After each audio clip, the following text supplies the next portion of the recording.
Akhirnya Yuzarsif diajak oleh Zulaikha untuk berkeliling kota Mesir dan menjelaskan tentang adat istiadat di sana kepadanya.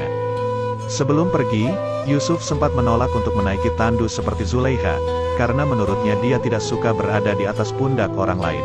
Tapi Gulliver mengatakan kepada Yuzarsif untuk mematuhi perintah Zulaikha kali ini.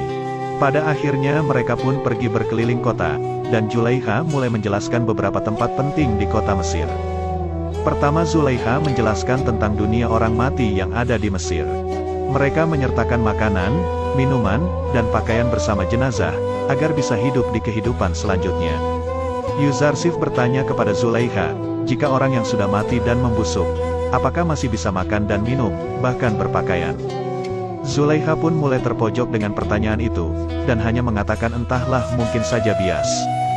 Ketika mereka sampai di kuil Amun untuk menghadiri bangunnya Amun dari tidur, Yuzarsif kembali bertanya kepada Zulaikha, jika Amun semalam tidur, dan bagaimana jika para penyembahnya meminta pertolongan pada malam hari. Zulaikha menjelaskan, bahwa para dewa juga membutuhkan tidur dan para hambanya harus berdoa saat siang hari ketika dewa Amun sudah bangun. Hal itu membuat Yuzarsif semakin terheran-heran, karena dewa ternyata hanya bisa melayani hambanya saat siang hari saja. Setelah masuk di kuil, Zulaikha kembali menjelaskan bahwa para pendeta terlebih dahulu mensucikan diri di sungai Nil sebelum masuk kuil Amun. Selain mereka, tidak ada yang berhak untuk masuk ke dalamnya.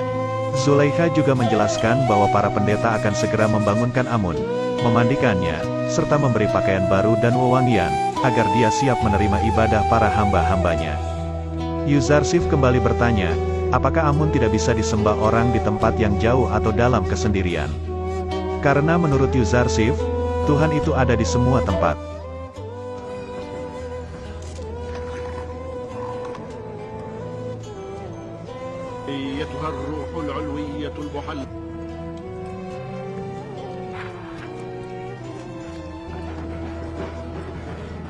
Setelah Amun keluar dari kuil dengan memakai pakaian serta perhiasan, Yuzarsif kembali menanyakan apakah para penyembah tidak mengambil perhiasan itu. Zulaikha pun menjawab, tak akan ada yang berani, karena para pendeta selalu menjaganya. Setelah mendengar jawaban itu, Yuzarsif yang tadinya mengira Amun yang menjaga para hambanya, ternyata harus dijaga oleh para pendeta. Setelah itu Dewa Amun mulai menyambut hamba-hambanya dengan suara yang aneh.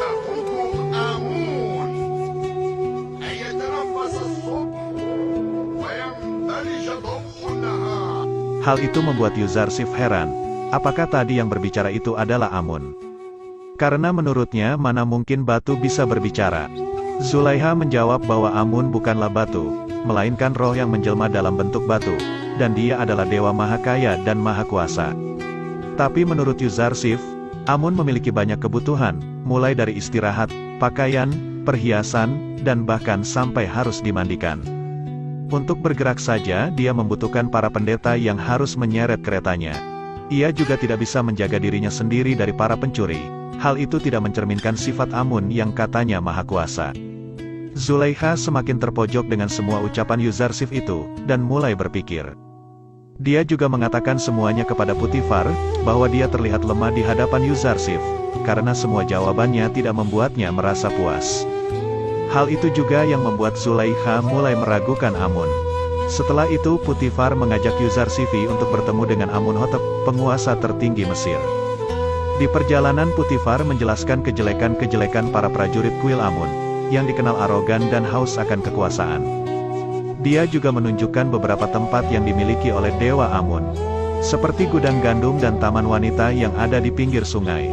Semua itu adalah milik kuil Amun, yang sebenarnya ditujukan untuk para pendeta saja yang tidak pernah merasa puas. Putifar juga menunjukkan jika para pendeta memberikan makanan kepada warga, agar mereka semua tidak meninggalkan Amun untuk disembah.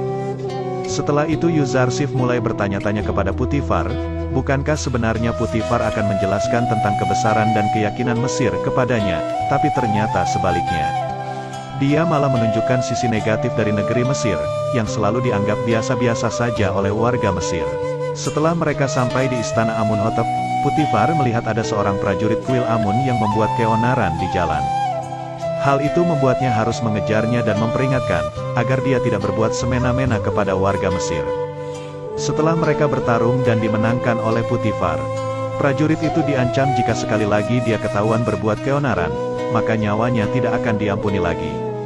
Setelah itu Putifar kembali lagi ke istana, dan masuk bersama Yuzarsif.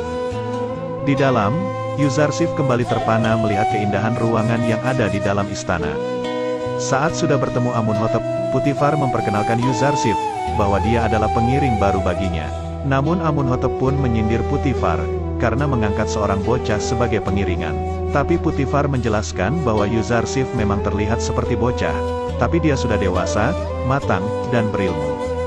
Ketika Permaisuri dan Amunhotep muda memasuki istana, Amunhotep muda terkejut melihat ketampanan Yuzarsif, dan sempat melihatnya untuk beberapa saat.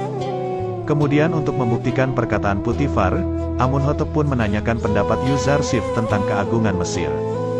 Jawaban Yuzarsif yang amat cerdas, membuat Amunhotep mempercayai apa yang dikatakan oleh Putifar, bahwa dia bukan anak yang sembarangan.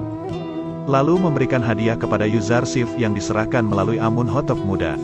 Namun setelah dia menyerahkan hadiah itu, tak sengaja dia malah memberikan hormat kepada Yuzarsif, yang membuat Permaisuri mengatakan bahwa penghormatan itu seharusnya tidak boleh dilakukan oleh calon Raja Mesir kepada orang biasa. Namun Hotep muda melakukan penghormatan itu tak sengaja, karena Yuzarsif telah membuatnya kagum. Tujuan Putifar bertemu Amunhotep sebenarnya adalah untuk melaporkan tentang keresahannya kepada prajurit kuil Amun, yang selalu membuat penduduk Mesir merasa resah. Mereka tidak takut dengan siapapun, sampai melanggar semua aturan yang ada. Putifar meminta agar segera bertindak, supaya mereka tidak membahayakan pemerintahan Mesir nantinya.